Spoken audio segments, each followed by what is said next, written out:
evening.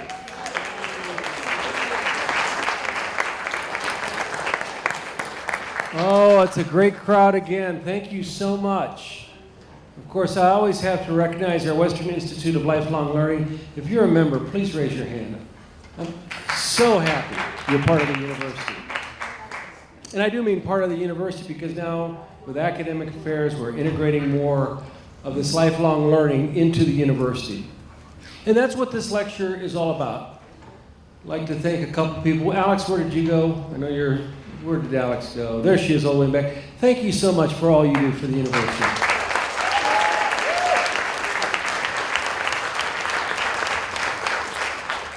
We have a great lecture series, of course. As many of you know, you go to a number of our lectures. Doyne, I hate to tell you something. So Valerie, where's my lovely wife? There you are. So Valerie Plame, of course, I met during one of these lecture series a number of years ago, and it took us a couple years before we re-met. But hers was standing room only. I'm so sorry. So we're going to have a delightful time tonight. Doyne is joined by his wonderful family, Maras and Shauna. I appreciate both of you being here. They just completed an 8-day, did I get this right? 8-day, okay, I'm getting a thumbs up, 8-day backpacking trip through the Gila. Isn't that something? Yeah, and of course, some of you know Doyne personally, and you know that once upon a time he was from Silver City. And I think that shaped his life in the sense that even though he's at this little less quality institution right now called Oxford, I think it shaped his life in a different way, in the sense of he learned all about chaos. And today, of course, with today's environment, and we see how things are shaping up with the economy, I'm looking at many faces that look a lot like mine, a little older and a little scared, wondering what's going to happen with whether it's our retirement portfolios, our pension plans, or whatever it might be. I studied mathematics once upon a time, a long time ago, and the chaos theory was a big part of that. And how does that apply to economics? And I will not do it justice trying to explain it to you. That's why we have Doyne here tonight.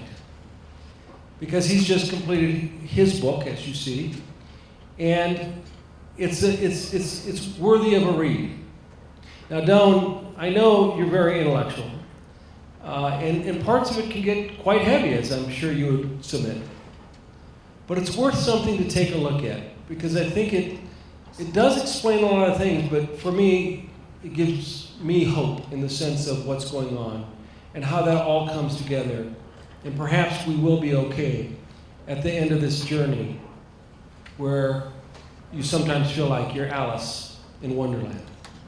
But ladies and gentlemen, let me take a moment to introduce to you our guest speaker tonight from Oxford University, but previously, by way of Silver City, Doyne Farmer.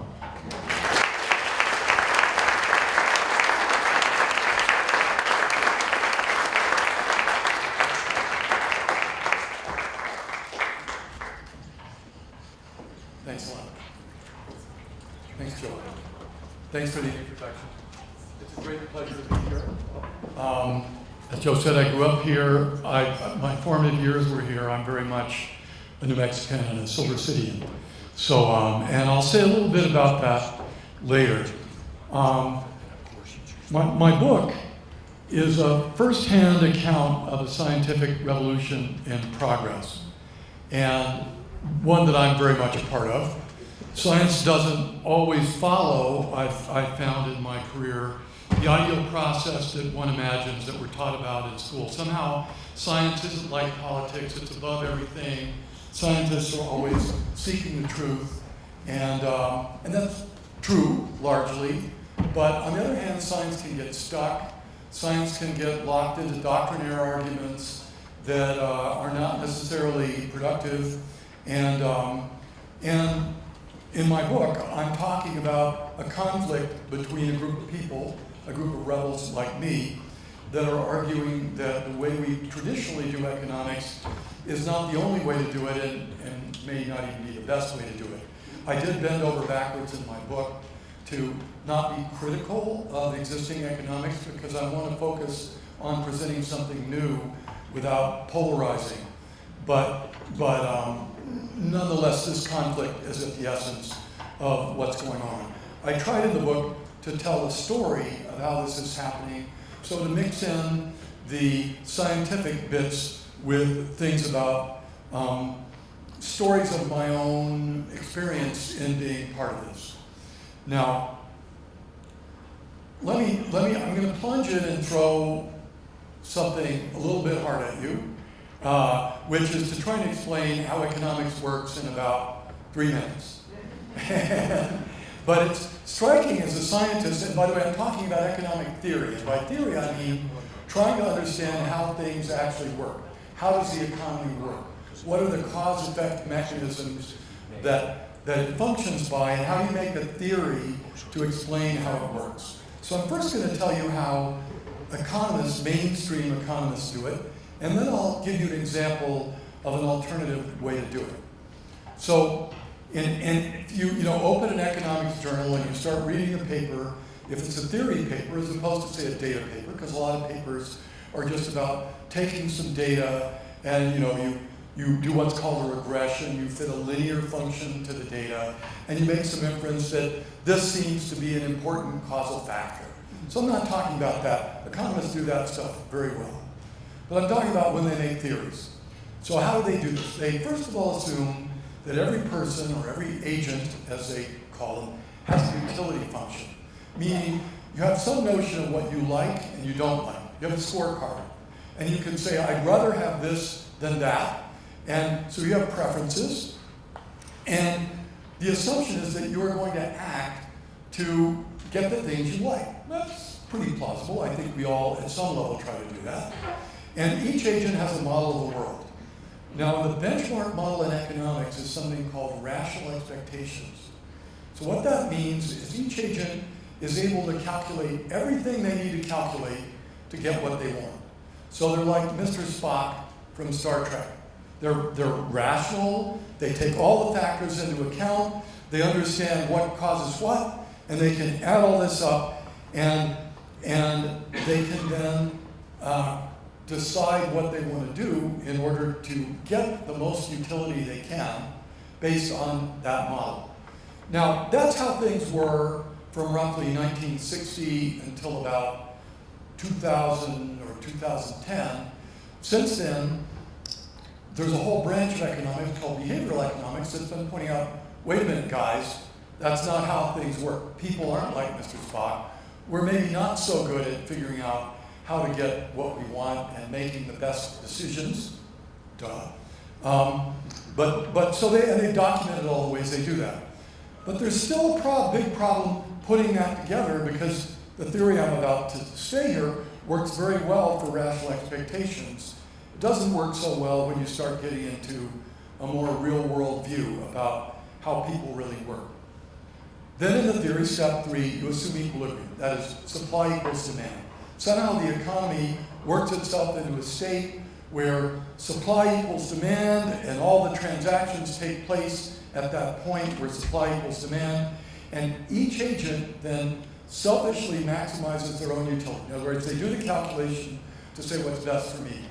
Now they do this taking everybody else into account, if it's rational expectations, because they're like Mr. Spock. They're smart enough to, there's these other people in the world. They assume they're all doing the same thing. They're all Mr. Spocks.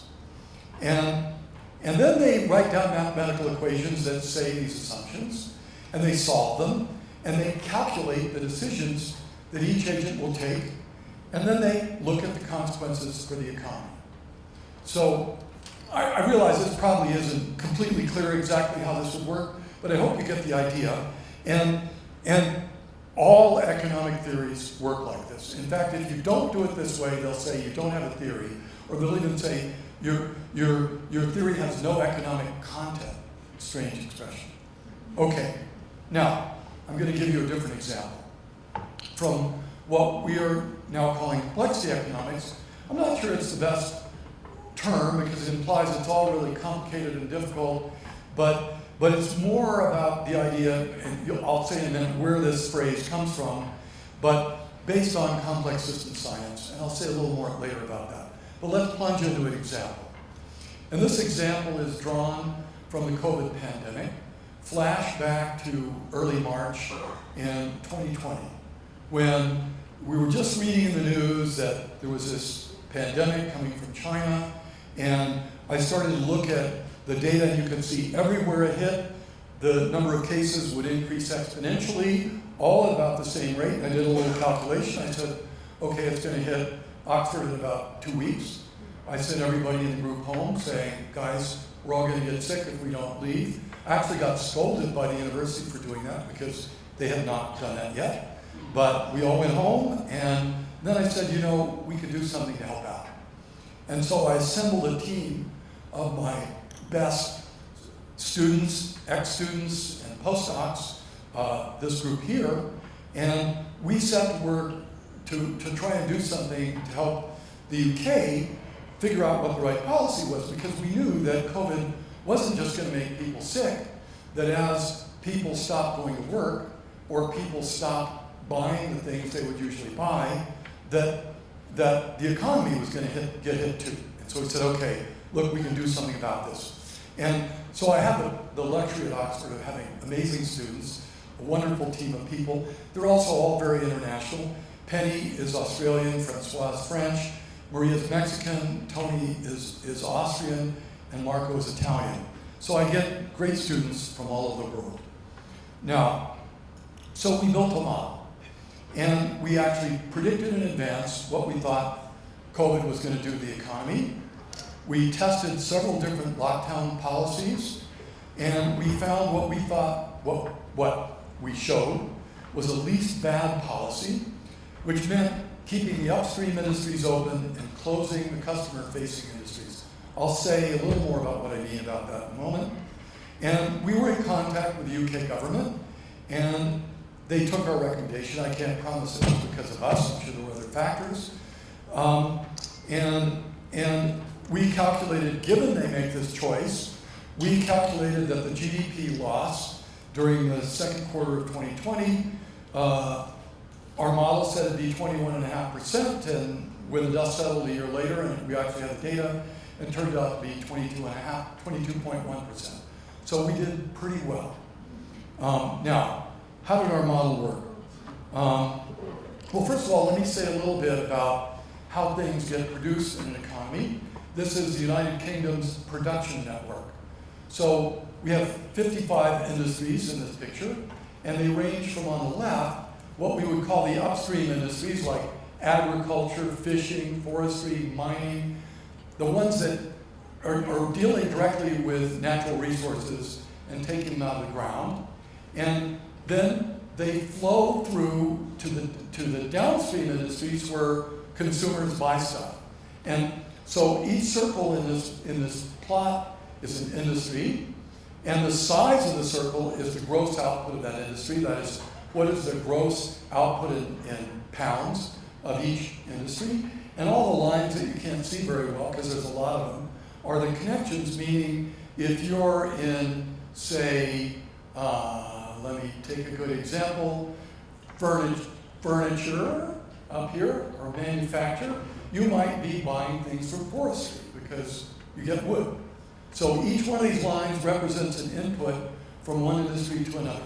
So our recommendation is keep all these industries open and restrict the industries where people actually make contact in buying stuff. And what we found is that was a good choice because, okay, well, good choice is a bad word to use here. There were no good choices. It was a least bad choice in the sense that it wasn't, not that many more people would die, by our estimate, than were going to die from a total lockdown, but the economy would remain pretty healthy, very healthy in comparison to a total lockdown. So how did our model work? Well, we made a very simple assumption. We said industries can't produce what they need to produce if they lack labor. You need people to work. If they lack demand, if nobody wants the product, then they aren't going to buy it. I mean, airlines were a good example. Airlines were never officially closed, but people stopped flying I think we all know why.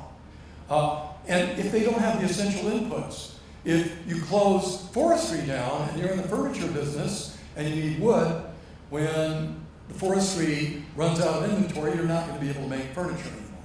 So we just made that very simple rule. You had to have all three of these things. If you're missing any one of them, you can't produce. Then we initialized each industry with an inventory, and we, searched around. We found a table of the typical inventory level for each industry, and so we gave each industry that inventory, and then we would go through day by day, look to see how much they used, and then we looked. The model would say how much the output would be reduced according to each of these three factors. Now, of course, to do this, we had to guess in advance, what's the labor hit going to be? What's the demand hit going to be? And then the essential inputs part sort of played for itself as we ran the model, and the economy ran out of stuff. Well, so here's an example of something Maria and Penny did. They were our two experts on labor. They've been studying occupational labor, and the National Bureau of Labor Statistics actually done something fairly remarkable. They compiled a list of 700 occupations, and they've gone through occupation by occupation, listing the characteristics of each occupation. Fortunately, one of the characteristics was how close do people typically work together in that occupation. So 2 yards or 2 meters in Europe. If they were closer than 2 meters, we said they aren't going to be able to go to work unless they're ordered to go to work because they're essential. So we could then project what the supply hit would be to labor in those industries because we had a map from occupations to industries. We knew which industries used which mixture of which occupations. So we could work backwards. Well, if you don't have the laborers you need, you're going to have to shut down. And so here you see a picture. We're over in this corner here. This corresponds to nothing changing, 0, 0. And this is the demand shock along here and the supply shock along here. So these occupations are the ones that weren't very much affected. So in contrast, the occupations that are shown down here have big supply shocks, meaning typically they weren't able to go to work. And across this axis, demand shocks, meaning that there wouldn't be a demand for what they were doing, so they might not be able to work because they would become unemployed because there wasn't demand for what they were doing. So this allowed us, by doing this detailed analysis, to make an estimate of what the supply and demand shocks were going to be, meaning how much are these occupations going to get hit, and therefore how much are the industries going to get hit. And then we could run our model, and so here you see time running along this axis. This is where the first lockdown started in the United Kingdom, and this is 1 means everything's going along just like it was before the pandemic hit, and to the extent you're below 1, say if you're at 0.5, that means that industry is going to be at 50% of its output. So only producing half as much as it normally would. Now, one of the things, and these colored lines are different industries, all as predicted by our model. So you can see it's very heterogeneous. Some industries, like this one, whatever it is, aren't affected at all. Other industries, like this one down here, have a big hit. This is, operating at about 30 or 35% of normal. Now, this is when the first lockdown started in March, and we started working about here, and we're calculating, building our model along here, and roughly around here, the government was talking about ending the first lockdown, but they hadn't decided what to do next. So that's the point where we were in contact with the government about what to do. And so this is where that lockdown ended, and then they started the policy that we recommended, where you can see the economy, according to our predictions, starts to recover. Now, this black line is what happens to the gross output of the British economy as a whole. And these black dots are measurements that were made, but made much later. We predicted these things in advance. They were made much later, and what you can see that made us very happy is we were bang on. I mean, we got this just about right, and we even roughly predicted the profile of the recovery. We were pretty surprised. We got things as well as we did, but we did pretty darn well. Now, this goes through industry by industry, looking at the same thing, taking a snapshot at a particular point in time, and this, again, 1 and 1 is unaffected up here. So these industries like public administration were largely unaffected, insurance. But the further you are down here, the more the effect is.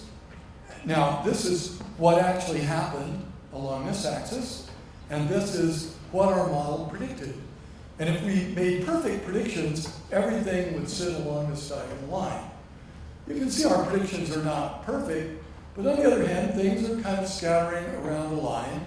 And when we added everything up, it more or less, on average, worked out to be pretty good.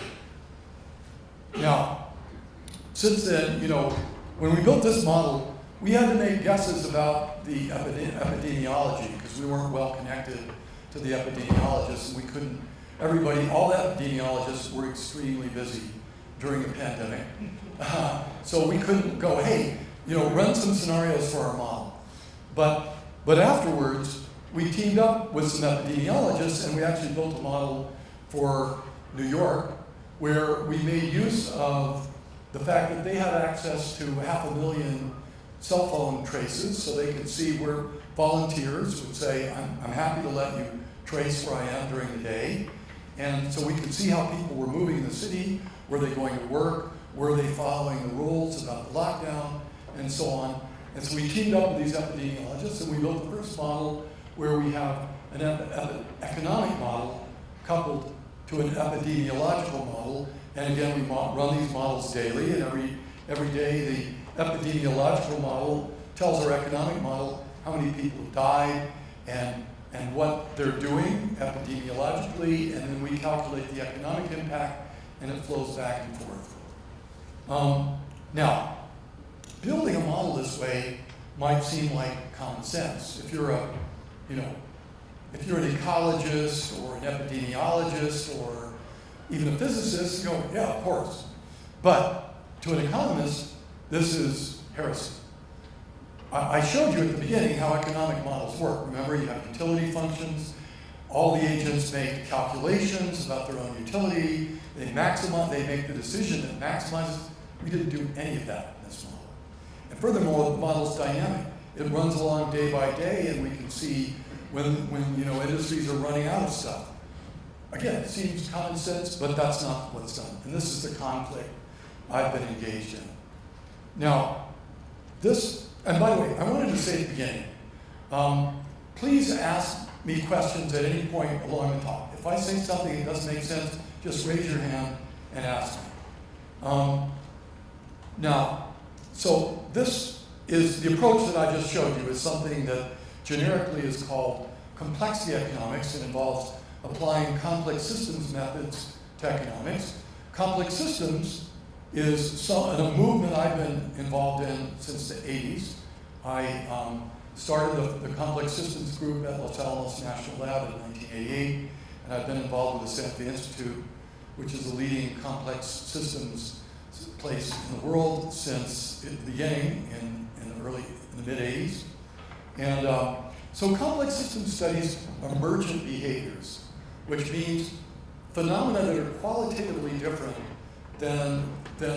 whose properties of the phenomena are different than those of the individual parts. Like, say, take the brain.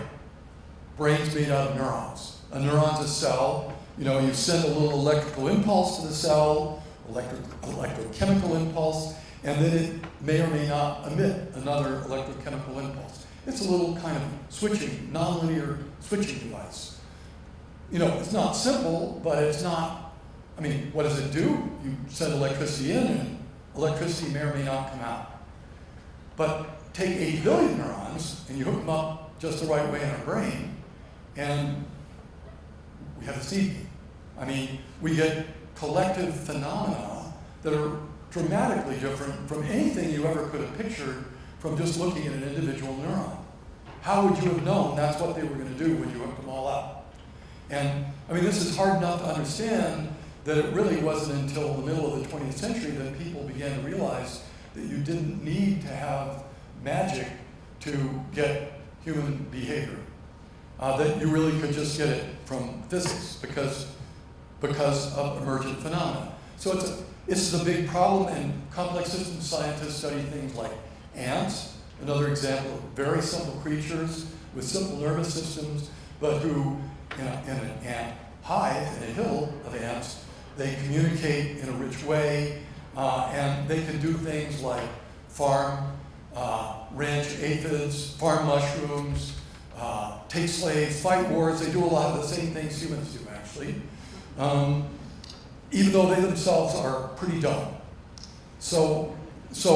And one of the things we've learned in studying complex systems is the only way you can understand them is to study them from the bottom up. You have to make fine-scale models that look at what the individuals do, and then you typically use a computer to simulate what they're going to do. And simulation means you mimic it on a computer. So I have friends who study ants. What do? They carefully observe what ants do. They try and write down the rules in computer code that ants follow, and they put all that in the computer, and then they try and show that they can reproduce the ant behaviors. Now in social science, this is called an agent-based model. Why agent-based? Well, because it's a simulation, but it's a simulation involving agents that think, that have agency. They make choices. So it makes it tricky because we have to actually understand how they're making those choices in order to get those agents to do sensible things.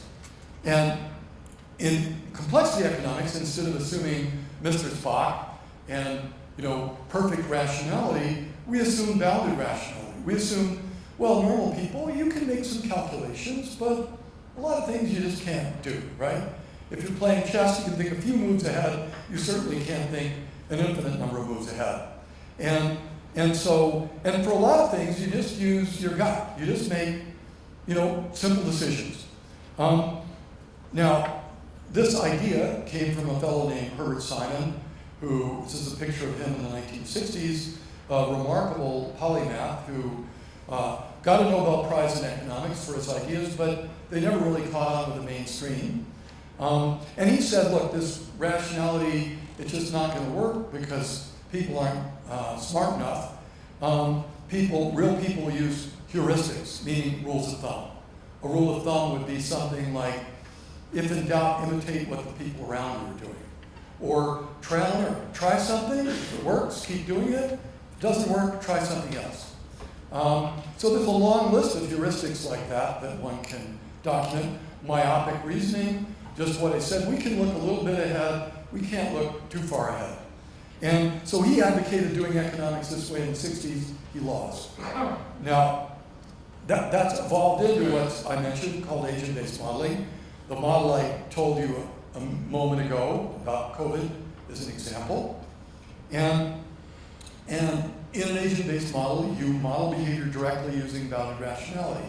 You assume the agents have heuristics like the ones I mentioned. Another example would be if I'm making a model of the financial market, buy undervalued assets, sell overvalued assets. Simple rules of thumb. Using feasible information, not assuming anything is perfect, and then just simulating it and letting the dynamics tell you what's happening, like we did in the COVID model, where we just marched along in time every day and ran this, and we modeled from the bottom up. I like to think we seek verisimilitude. That is, we want to model the world as it is, rather than as if it were something else. And why do I say that? Because economists use this as-if phrase to justify using the method I mentioned, because they'll say, well, we know people don't really do that, but let's assume it's as if they did that, and if we can get the right answer, that should justify it. And they sometimes get the right answer, but I've argued this really puts a big limit on what can be done. And if you go back to the model of people that's being used. I like to think in terms of this cartoon here that the mainstream in economics, they enter through what I call the rationality gate. They first assume everybody's like Mr. Spock. And then they go, well, okay, we know they're not like that, so we'll dumb some of the people down. Let's assume, say, if you're a macroeconomist, you might assume some of the households are making these Spock-like calculations, most of them, but the other ones are just living hand to mouth. They just spend whatever money they have, because they observe that if you're poor, that's what they do. So that allows them to enter this wilderness of bounded rationality, because we know real people are complicated. Real people live somewhere in here, and some of them are over there, and some of them think this way. So it's a complicated mess. And in science, we always have to simplify things to get models that work. Models are never perfect, but we just want models that are good enough to be useful. So they try and march in this way, keeping this in sight. And this phrase, wilderness of bounded rationality, reflects that I know quite a few young economists who said, well, I went to my advisor and I said I wanted to build an agent-based model, and they said, oh, no, you don't want to do that because you'll get lost in the wilderness of bounded rationality, because things get too complicated in those models, and you'll just lose track of everything, and P.S., you'll never get a job if you do that. So, on the other hand, some of us, like me, we complexity economists often enter what I call the zero intelligence gate. We start out by assuming people are dummies. They just throw darts to make decisions. And then, we refine the model to say, well, okay, they use these heuristics or these rules, and so we enter the wilderness in this way, but we have a kind of clear starting point. So the goal from both is to do this and meet in the middle. Now, I'm going to take a little interlude here, because I'm throwing a lot of new stuff at you, and my friend Judy Menifee said, Doyne, I looked at one of your videos, I couldn't make any sense out of it. You're speaking a different language. So I said, okay, I want to give you guys a little rest, and I'm counting on you to ask questions if you're not following me, but let me give you a little rest. I'll give you a little test.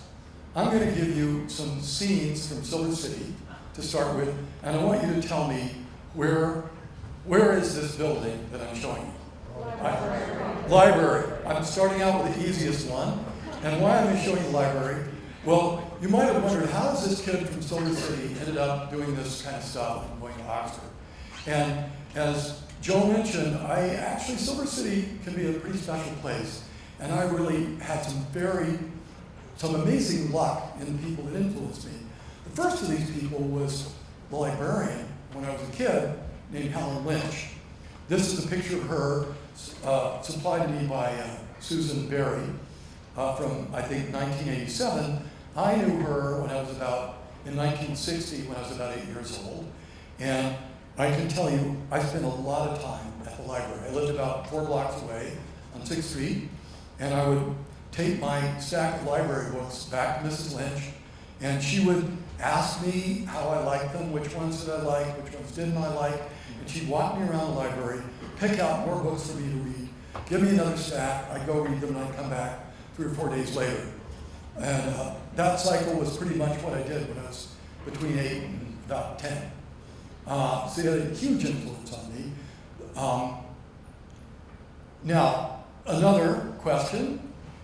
What building is this?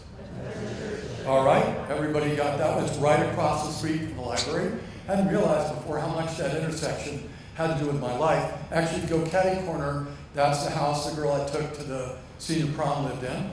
But so the Methodist church, why am I showing that? Well, I wasn't a Methodist, but I wasn't in the Boy Scouts. And I loved the Boy Scouts, and I would go every week. And one week, this guy showed up who said he was a physicist. And I'll show his picture here. His name was Tom Ingerson. And he had just been hired by New Mexico Western University to teach physics. And now he was a very interesting guy. I remember he said he was a physicist, and he liked working with kids, and I didn't know exactly what a physicist was. I think I was 12 at the time. And I went up to him and I started talking. I knew that Einstein was a physicist, and whatever Einstein had done, I knew was pretty cool, and I wanted to be like him. So I started asking him questions, and it turns out he lived in my same neighborhood. In fact, he lived about 2 blocks from here, very close to College Street. And so I walked home with him, and I remember describing, I had seen Goldfinger, where, if you recall, there's a guy with a jetpack that flies around, and I had spent the last week in the library researching jet engines to see whether I could build a jetpack. And he said, well, maybe that's a little too ambitious, and made some other suggestions. And then it turned out that he was here teaching, but he still needed to do his thesis defense at University of Colorado. He was from El Paso, Texas. His father, his family were West Texans who'd been there for some time, and his father worked at White Sands and was a rocket scientist, and he had grown up building rockets and gone to Berkeley and then UC, University of Colorado, studied cosmology. He had to go back to finish thesis, and he needed somebody to look after his cat.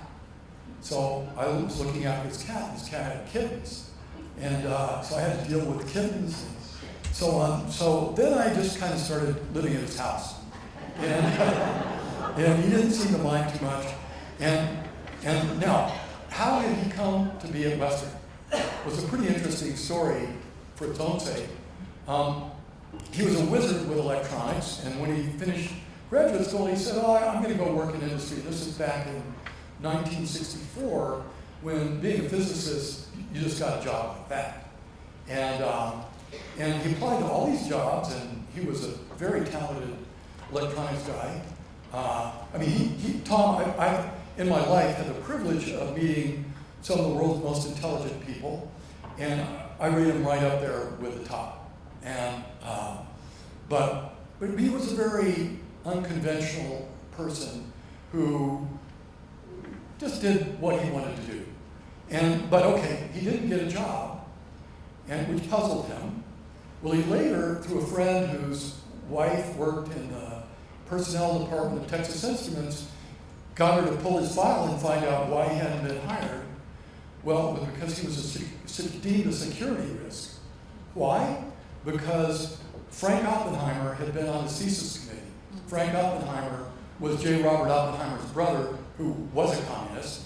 And Frank Oppenheimer was also an amazing guy who started the Exploratorium in San Francisco, which is the best science museum in the world. But okay, because he had Frank Oppenheimer on his thesis committee, and McCarthy still was alive, and so on, he couldn't get a job. And so what he did was draw concentric circles around his great-uncle Jim's gold mine in West Texas, and apply to all the universities that were within a day's drive of the gold mine. I'll come back to that in a minute. And he got a call, like a few days later, from the then president of Western, whose name I believe was Schnedeker, who offered him the job on the spot over the phone. I think they were pretty desperate to get a physics teacher. And so he showed up in Silver City.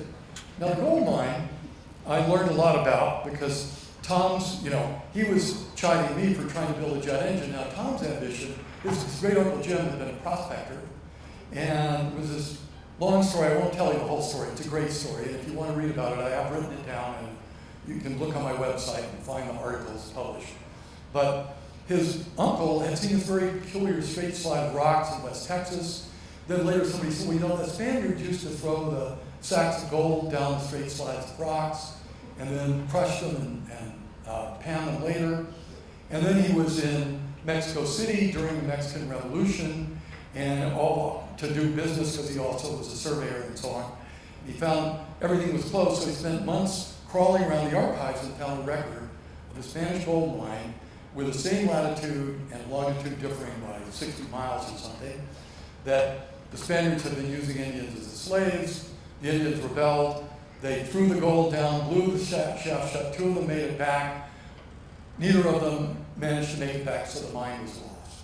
So his Uncle Jim had spent a lot of time, particularly during the Depression, trying to find gold.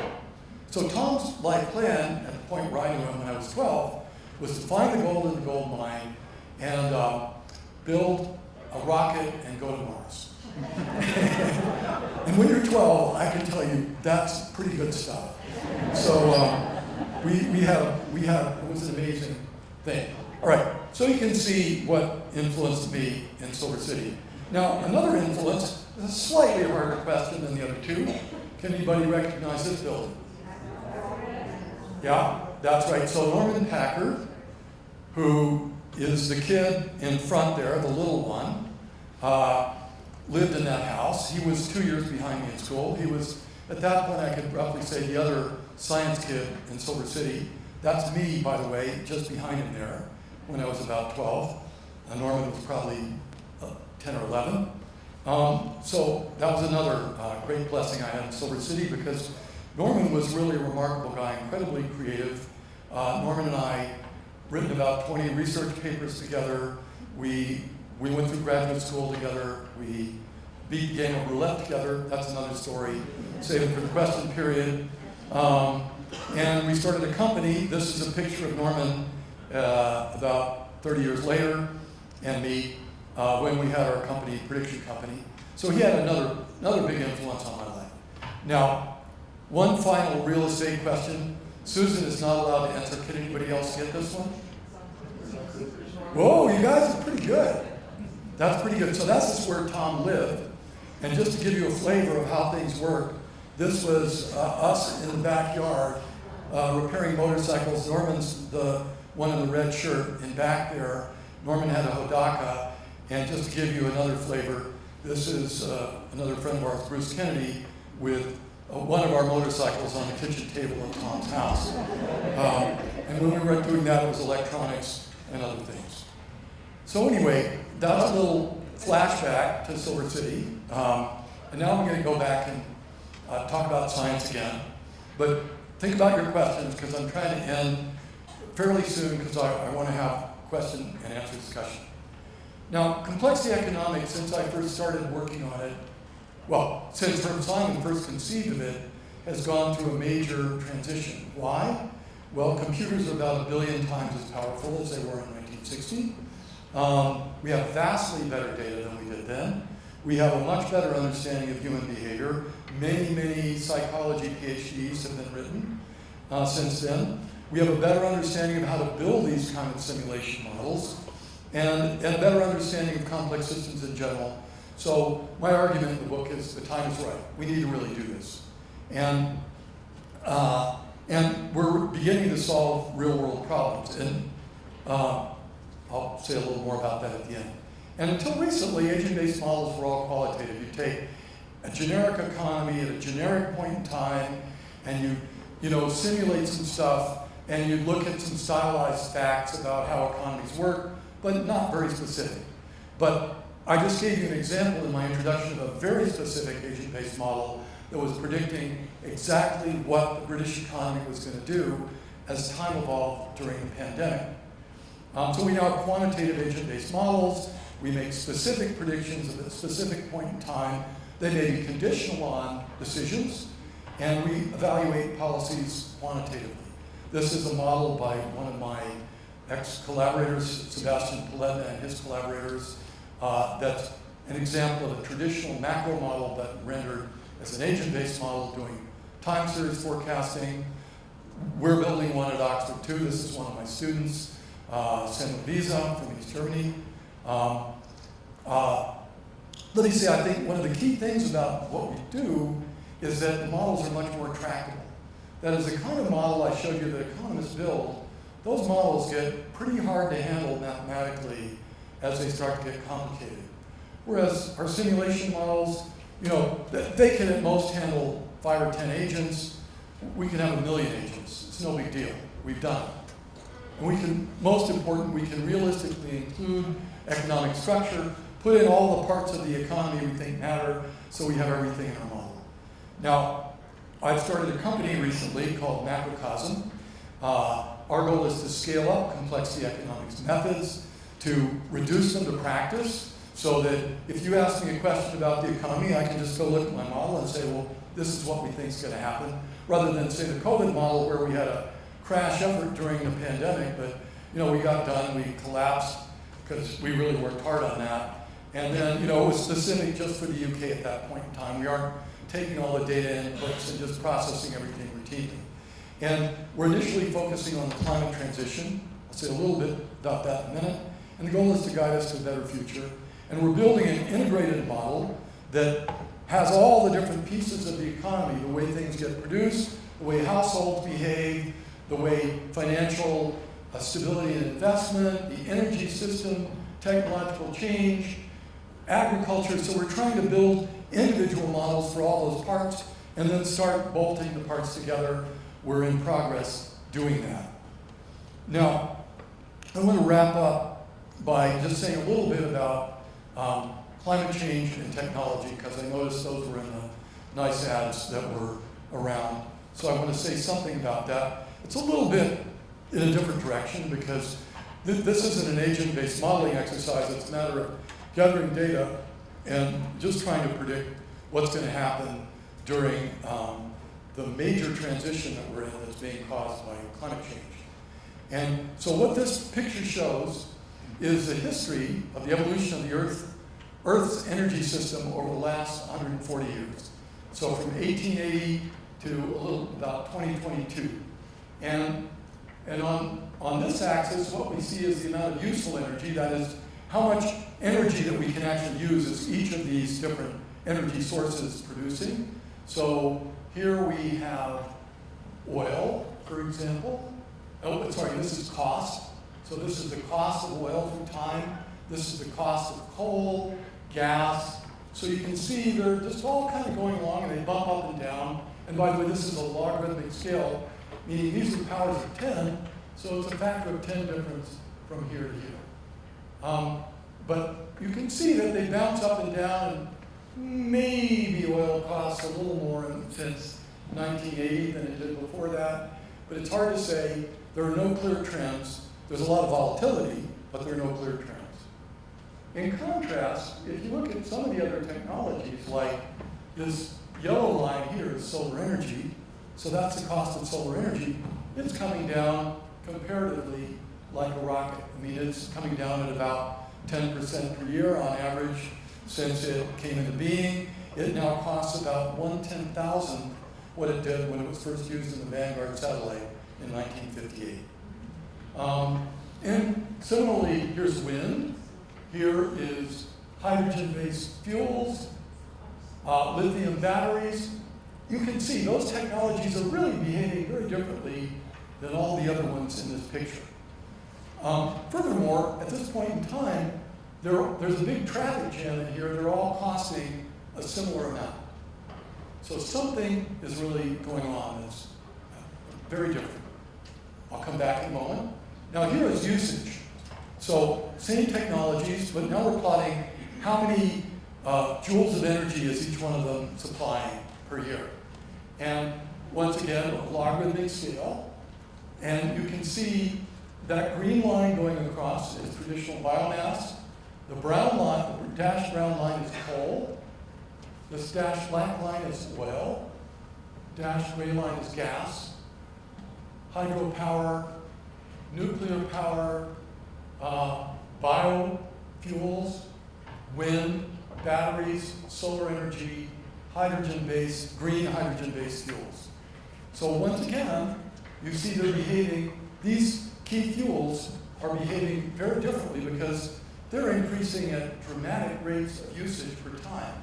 So on one hand, people have been saying for a long time, oh, well, solar energy, it's still just a small fraction of the energy supply, can't make much difference because it's going to take a long time to grow.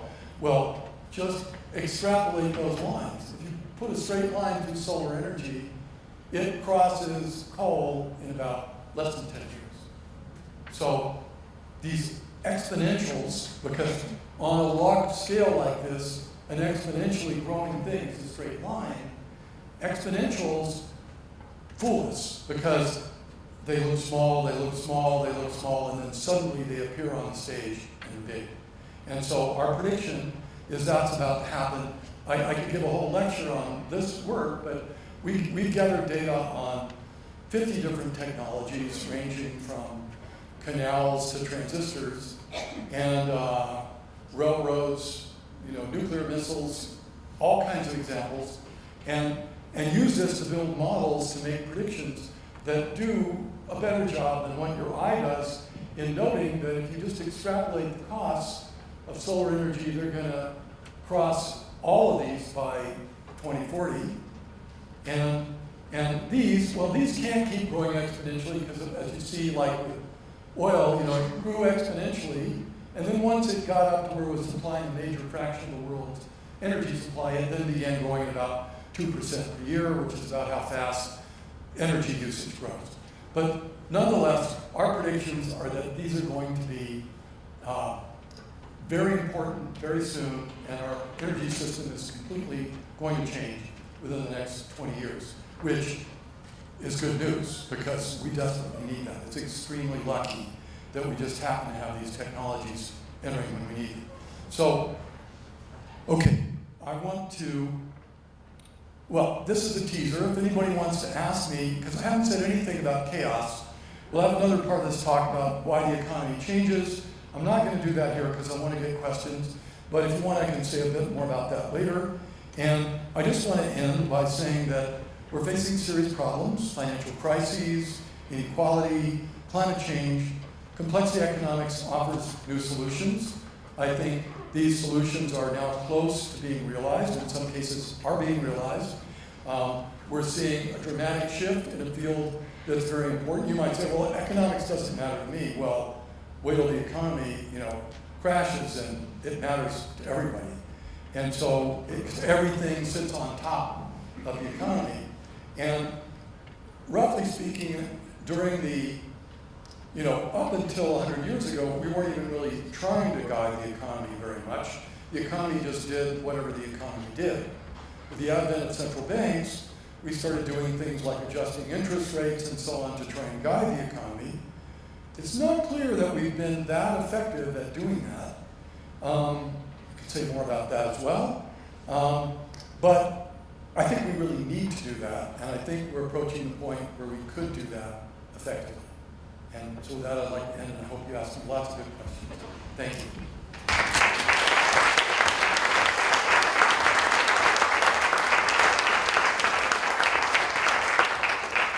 Thank you so much. Of course, now is the time for questions. The questions are fairly easy. You raise your hand, I give you a microphone. One of the things that I've noticed in my life, at least right now, is I know I'm not the smartest guy in this room. Very easy for me to discern. And so a question is exactly that. It's not a statement, it's not demonstrating how smart you are, but asking a question. So I'll start off with a question, and I'm going to go over here, and then I'm going to go back and forth. And I wanted to know, how much in your economic models does the political system play into it as in terms of who gets elected, who doesn't? Yeah.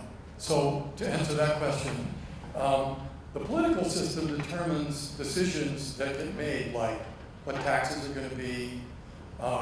Actually, in the U.S., it doesn't determine interest rates because that's done by the Fed, but it does indirectly affect who gets appointed to the Fed, who makes those decisions. Government spending has a big effect on the economy, so all those things affect the economy. Now, one of the reasons for building models like this is to have models that rise above political decisions to just say cause and effect. If we do this, this is what will happen. If we do this other thing will happen. And that's my goal as a scientist, is to make models like that. We're not able to model yet, but we'd love to, how the political system is going to evolve, why people are voting the way they're voting. That's a harder problem. But I think we can do a better job of saying, if this decision gets made, this is how it will affect the economy. And in the book, I use the example of the financial crisis of 2008 and how it, say, affected Greece. Greece got clobbered by the crisis, and there was a huge debate among economists, credible economists on both sides. The conservatives saying we have to have austerity, we have to make them pay everything back, and so on, and other economists saying, well, actually, they can't do that. We have to give them a break. We have to, and there was a lot of, so that's the kind of question that we can answer. So the goal would be to be a servant of politicians and give them answers that they could trust. That's the goal. Thank you so much for coming back to Silver. I have a question. This is like a living model. right? A living model in what sense?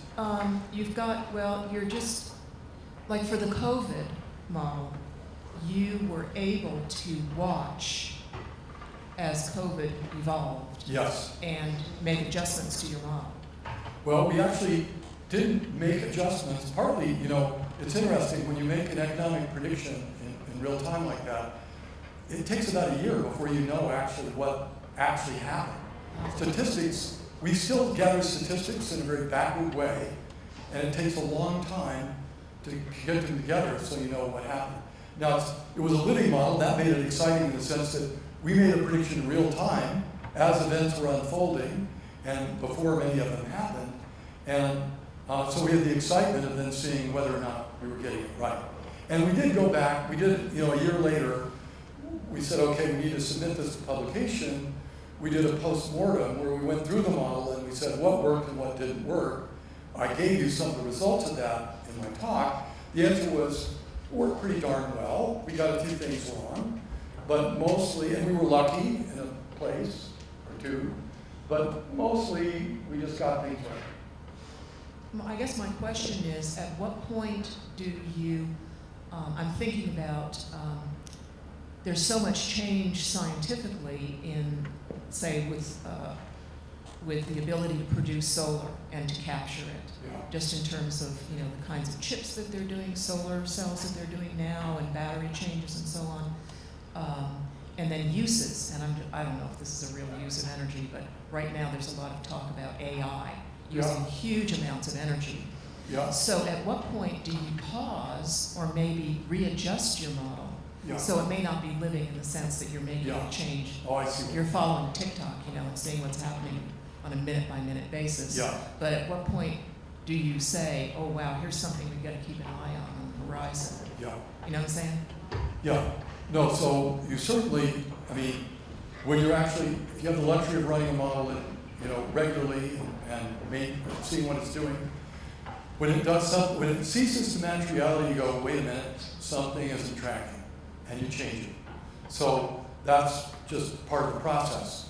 I should say, like modeling solar energy, when you come back to this, much of the work we've done has just been looking at these time series, just looking at these graphs and figuring out what can we extract from the graph and looking at enough technologies that we can say, well, if this is growing at this rate, the odds that it's just going to suddenly flatten out are very low. And that's what we see. Even if it flattens out, nuclear power is an example of this purple one here, something that flattened out earlier than people thought. Originally, a lot of people thought it was going to take over the whole energy system. But nonetheless, it did so gradually. So nothing ever makes a complete right angle turn in this world. So just those kind of simple ideas allow us to make predictions. Now we're actually doing much more sophisticated things, models that we're building now, where we're really trying to simulate the whole energy system. Who's producing the energy where? Which companies? Where are their plants? We have data going back 20 years on this. So we can test the model to see whether, if we pretend we don't know the last 5 years, do we get it right? And so we're really going to have a simulation of the global energy system where we can think about what happens if we implement this policy in the United States and the Russians implement that policy, and really think about the whole world. It's a big project, one that's underway, but stay tuned. First, I wanted to say thank you for that teaser segue to my question, which is, I was wondering if your team is experimenting with using artificial intelligence in analyzing your different agency models and things, and how well is AI doing in predicting human chaos? Yeah. So we do use artificial intelligence. Let me first of all make a distinction. So what we're doing, some people call it agent-based modeling, artificial intelligence, others don't. It's a different approach than the one you're reading about in the paper all the time. Because in those models, what happens is they just ingest lots of data. They fit nonlinear functions that can adapt, that are based on some very stylized model of how neurons talk to each other. And but they just fit the models to the data. So that works great as long as the world stays working the way it's been working. But for the things we want to do, we want to think about alternatives. What if we implement this new policy that nobody's thought of? COVID, for example, was completely new territory. There was no example to follow in the data history. So artificial intelligence was powerless to say anything about it. And the other advantage of agent-based models is that we can put in our prior knowledge. That is, we know a lot about the way the economy works. We can just program that into the model, as we did in our COVID model. Artificial intelligence models, you just have these neurons, and they have to learn all that from scratch as if they were, embryos. And so it means you need a lot of data to make those models learn. The large language models that people are using now have ingested virtually every book ever written. So vast quantities of data. So it's related. Now we use artificial intelligence for several things.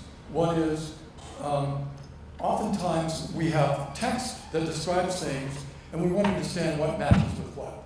For example, suppose we want to know which companies are likely to use which kind of patents. Well, you can get a record of which companies own the patents. That's different than using them.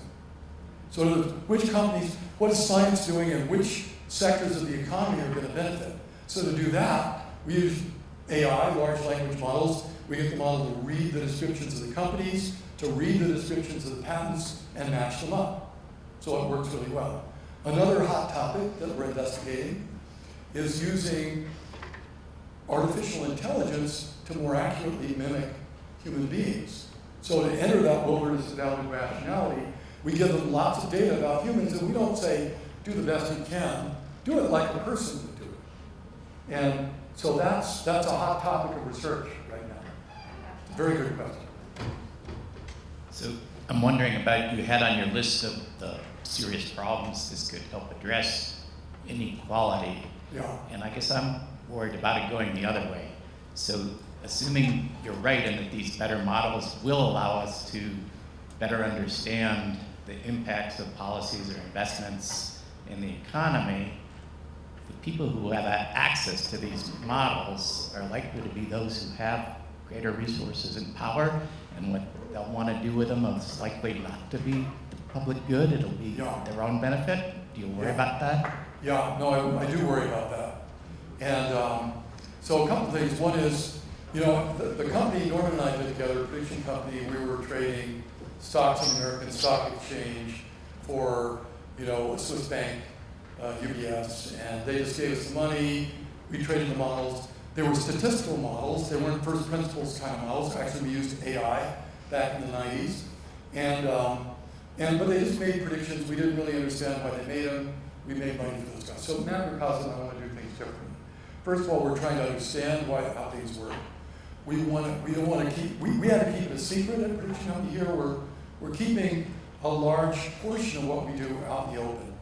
So we're trying to open source as much as we think we can get away with and still be commercially viable. We have the premium versions, and we want to particularly make sure it gets in the hands of policymakers in the government and so on. So we're trying to keep everything as open as we can. Now, of course, but to avoid the problem, you say that, as you said, the ones who have the money or the power to have a model can then exploit it to take advantage of stuff. On inequality, one of the things we've seen is inequality, it's almost a depressing result.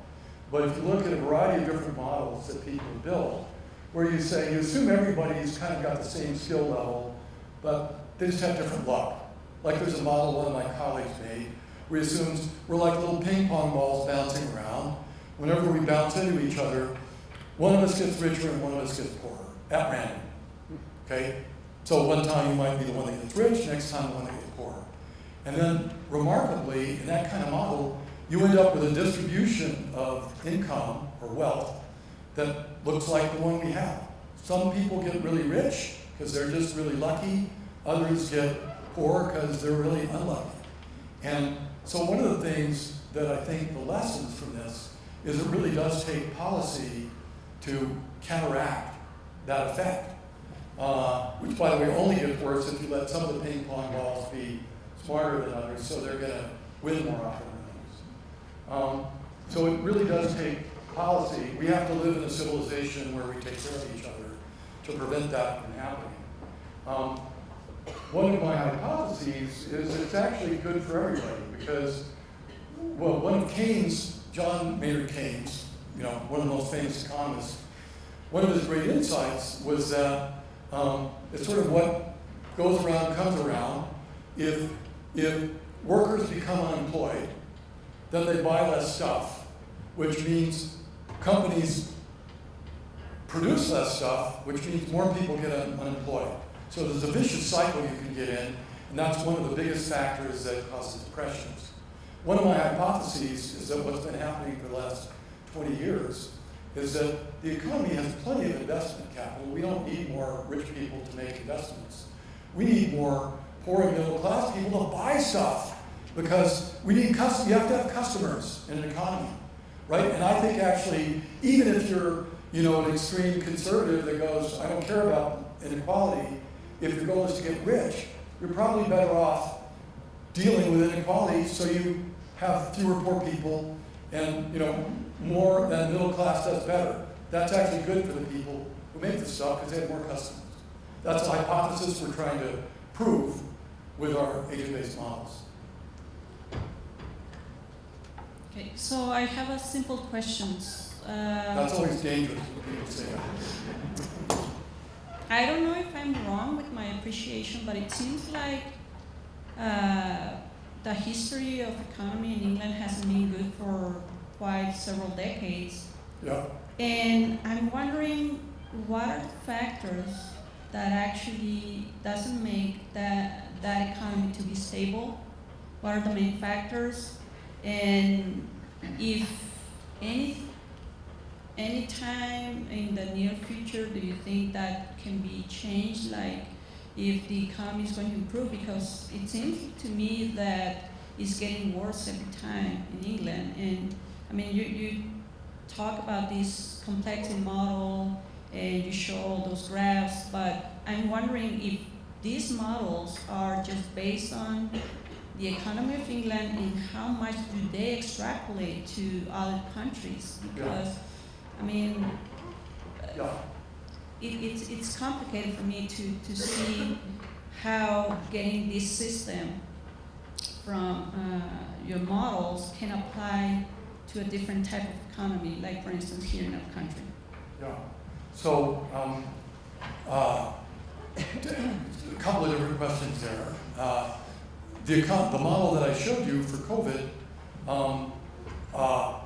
applies broadly to many countries, certainly developed countries. And in fact, since we wrote our paper, some Belgians went through and used our model and showed works just as well in Belgium as it does in the UK. We thought about doing the US. US is harder because the lockdown policies were so complicated, we would have been a mess to say, okay, this is what they're doing in Pittsburgh and this is what they're doing in, Texas and so on. So I think it is possible to make models like that and other models we're developing, which include more stuff, apply to different kinds of countries. And in fact, I mentioned our macro model. We're now running it for individual countries.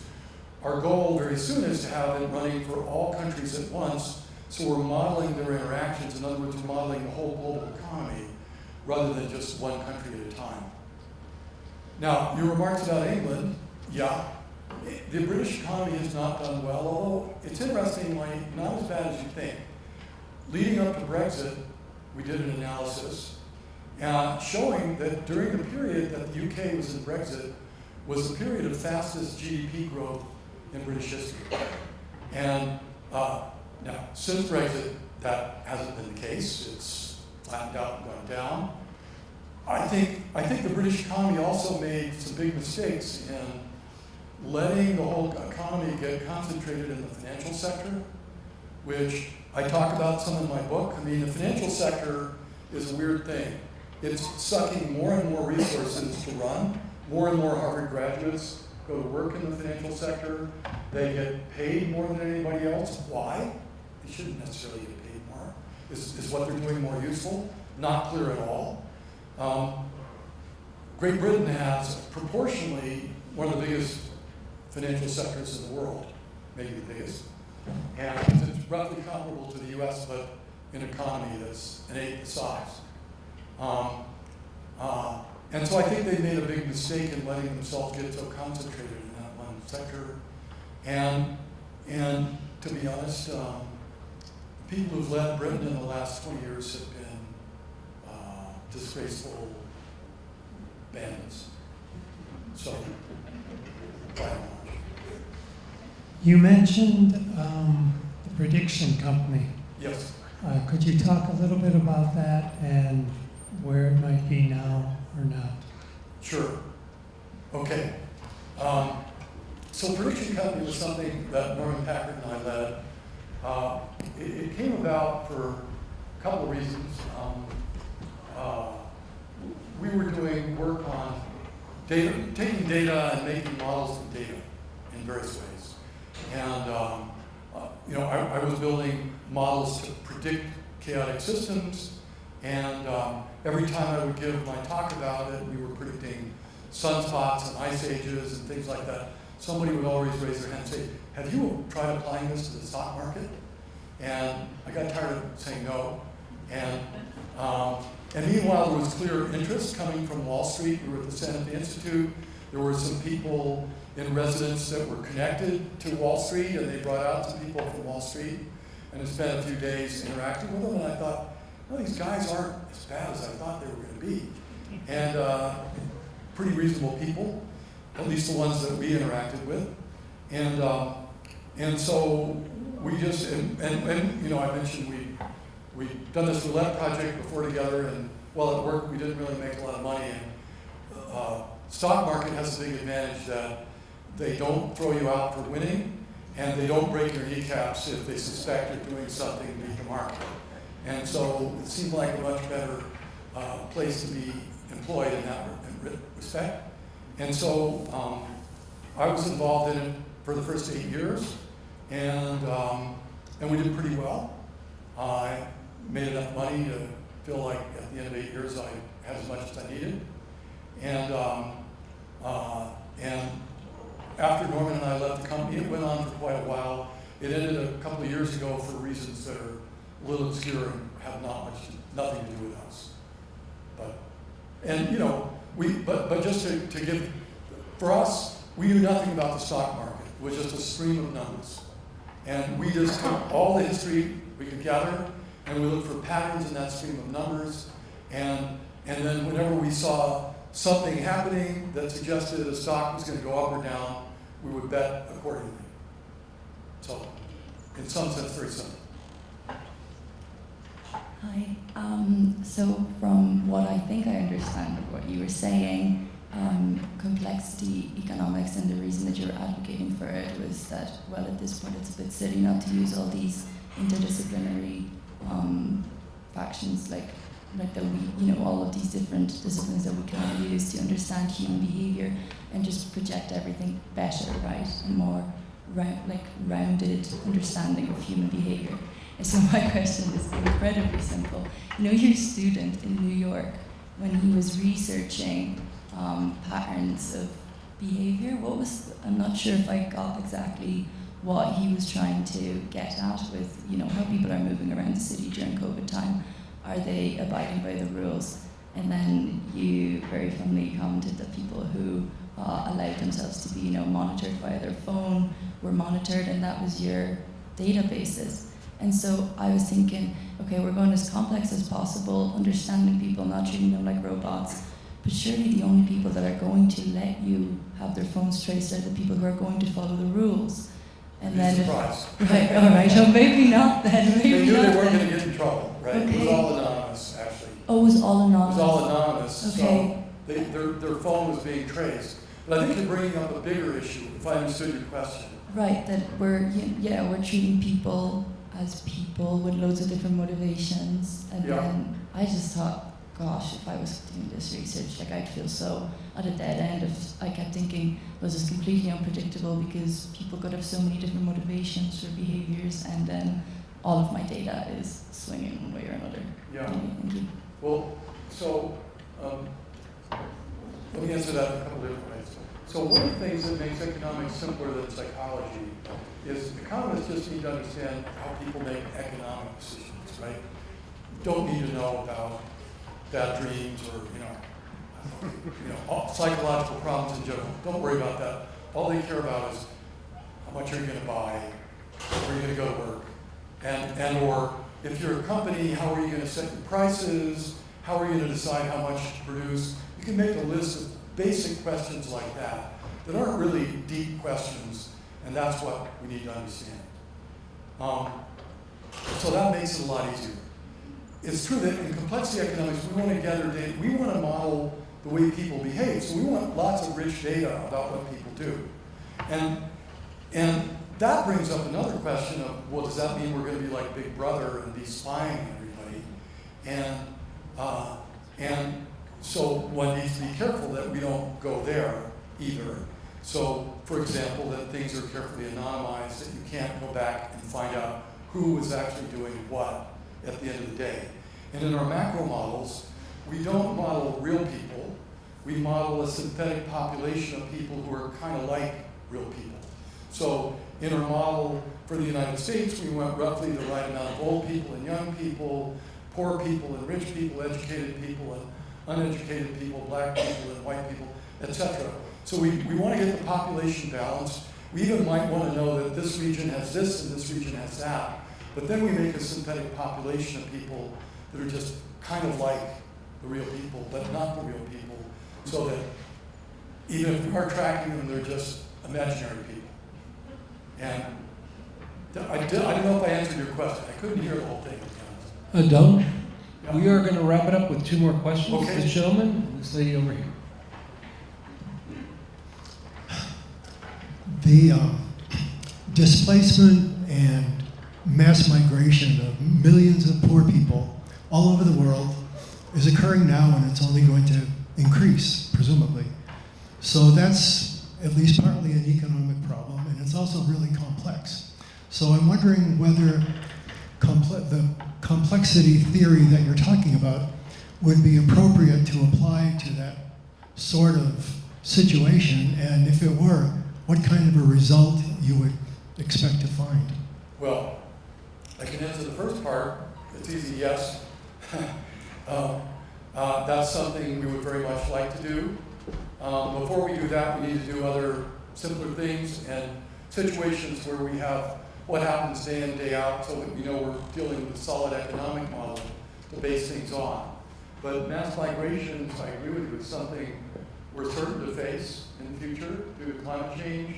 We're already facing them due to other factors too, like the conflict in Syria, Ukraine, etc., Palestine, and so it's something we need to know how to deal with better. I think we had some historical examples that we can draw on, so we at least have some data to test and make sure that our models aren't generating nonsense. Now, what result? Well, I think mass migrations are going to be difficult for everybody. It's not, but we would hope to be able to give a little bit of guidance about how to make it a little less bad. But I can't answer the second part because we haven't done it yet. I have 2 questions. One is about using GDP only to measure the success of an economy. Can you hear me? I'm right here. Oh, okay. GDP, for example, disasters contribute to a good GDP, but it doesn't count domestic labor inside the home, for example. Are you, in your models, using other factors besides GDP to measure successful economies? And then my second question is about, are you measuring any of the trends around relocalization of economies in the world? What trends around the what? Relocalization, local economy. So the GDP question, definitely, we're looking at everything we can. GDP is just a measure of one measure of economic activity, right? I think one of the things you're alluding to is in traditional economic models that I mentioned where the agents have utility functions. The utility function they're typically given is they assume that everybody wants to consume as much as possible on average, right? So that means by construction, the whole guidance of the economy is set up to help us consume as much as we possibly can, which is not the best measure of how well the economy is working or whether we're happy or anything like that. So we try and measure everything we can. I mean, a goal I want is low unemployment. I think we can all agree that's a good thing. And you know, ultimately, the goal is to get prosperity that is sustainable.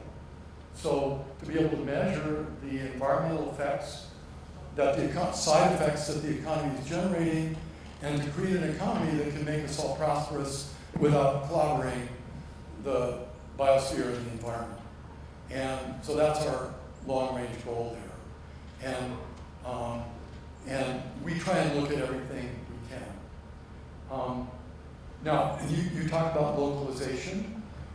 I think another advantage of the kind of models we're building is we can build geographically specific models. We have a grant from Foundation in Canada to build local models in Canada, so we really aren't just modeling Canada as if it were one thing. We can model British Columbia differently than Quebec. And ultimately, it's a good question about what works well to do locally. Some other things may not be the best done locally. And so we'd like to be able to give guidance for that. My long-range vision in the next decade, and maybe this is a great place to end, is to do for economic planning what Google Maps has done for traffic planning. You know, if you want to go from A to B, you just kind of punch it in, it tells you the best way to go. It doesn't always work, but it's pretty good. And it's made overall traffic more efficient. We get where we want to go faster. So we would like to gather enough data to be able to have all the businesses in the world in our model, and so that any business person can ask us, well, how could I run my business better? How can I make my business more sustainable? What are the side effects that I don't know about? Where is my carbon footprint really coming from? We don't have good answers for a lot of those questions. You know, you take your iPhone, there's some statistics about carbon footprint. They don't really know, to be honest, because when you think about the production network like I drew the picture of, it fans out. Every industry has inputs from lots of other industries. If you want to find out where your carbon's going from, you've got to go all the way back and everything's connected. So ultimately, we really need much, much richer models. And our goal would be to build a tool that would be open-facing enough to think about the fellow who's asking, you know, can the bad guys get control of it?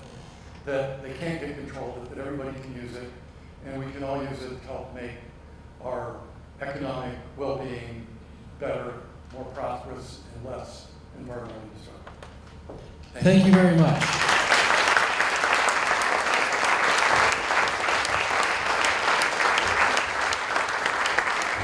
Doyne Farmer's book, Making Sense of Chaos. It's on sale in the back, $30. Allow Doyne to make his way back there in case any of you would like a signed copy.